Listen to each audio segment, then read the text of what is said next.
यही भी धिराव मन ही मन झांखा, देख कुभांति कुमति मनमा।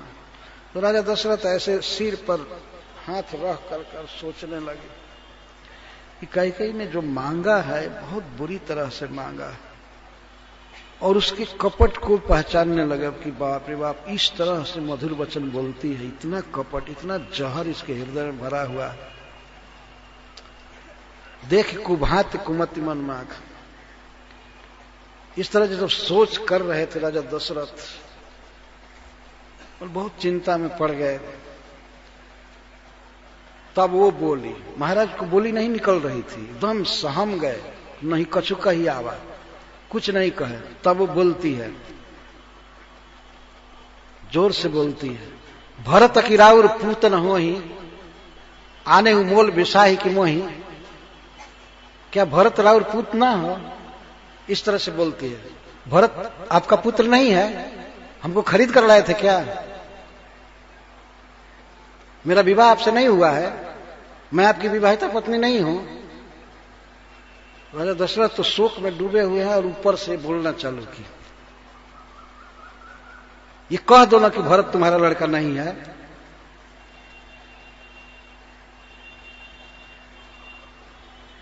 क्या कोई मैं भिखमंगिन थी, रास्ता से खरीद करके लाए हो?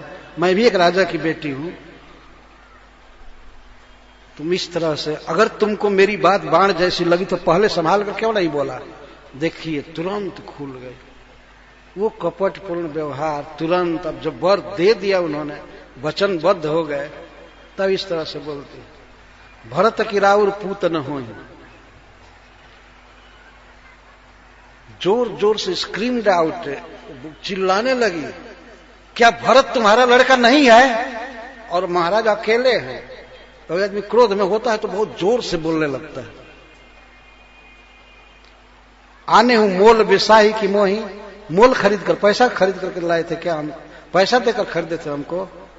मेरे साथ विवाह नहीं हुआ है।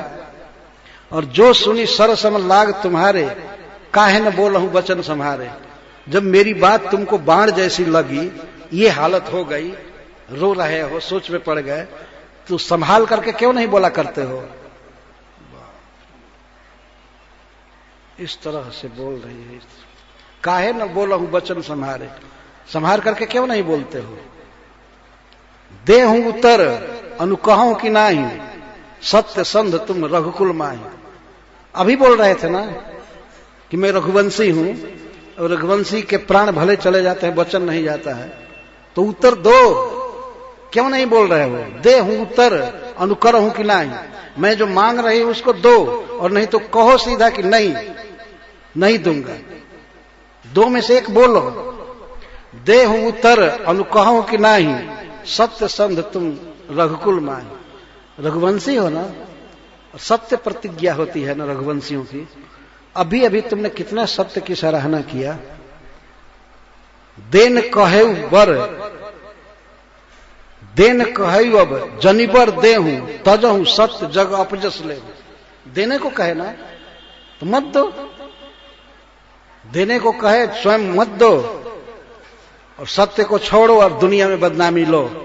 अब तो मैं इसका प्रचार करूंगी कि कितना झूठा है ये राजा दशरथ।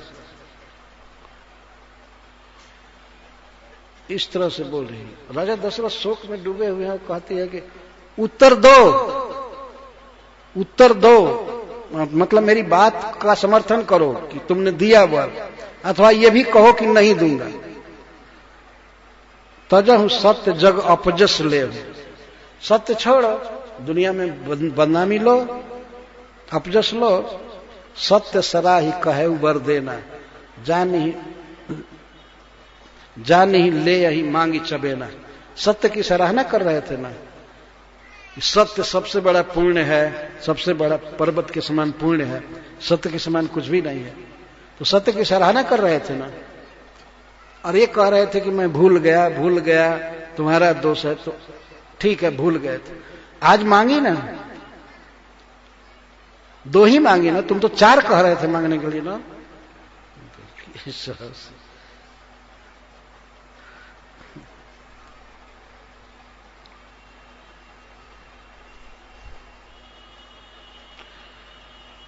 तो क्या समझ रहे थे कि मैं चबेना मांगूंगी?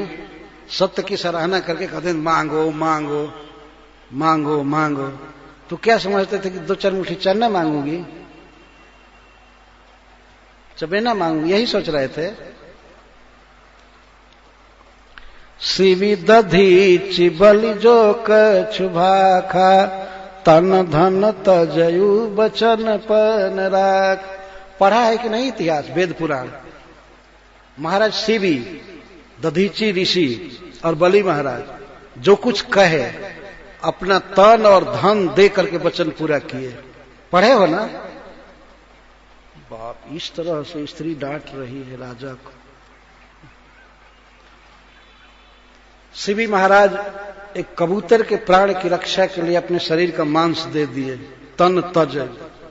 दधीची ऋषि ने देवताओं की रक्षा के लिए अपना अस्थि दान कर दिया। और बलि महाराज जानते थे कि भगवान विष्णु कपट कर रहे हैं, ये धन सारा लेकर इंद्र को देंगे, लेकिन फिर भी उन्होंने वचन दे दिया भगवान को, तो पूरा किया, सारा धन दे दिया। वो तो पढ़ी लिखी स्त्री है, इतिहास सब जानती है, वेद पुराण। तो शिवी दधीच बलि जो कछु भाखा, तन धन तजे वचन पन राखा। उन लोगों ने तो ऐसे हिचकिचाहट नहीं किया और अभी रो रहे हो।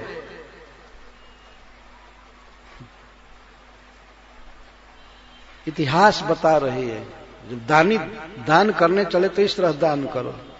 अतिकट वचन कहत कैकेयी, मनहु लोन जरे पर दे।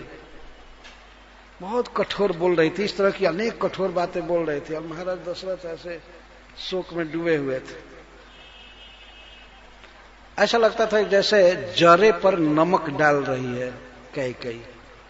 एक तो जल गया है शरीर में, कहीं उस पर नमक डाला जाए तो और पीड़ा होती है, घाव बिगड़ जाता है। तो इस तरह से मानो जरे पर नमक डाल रही है।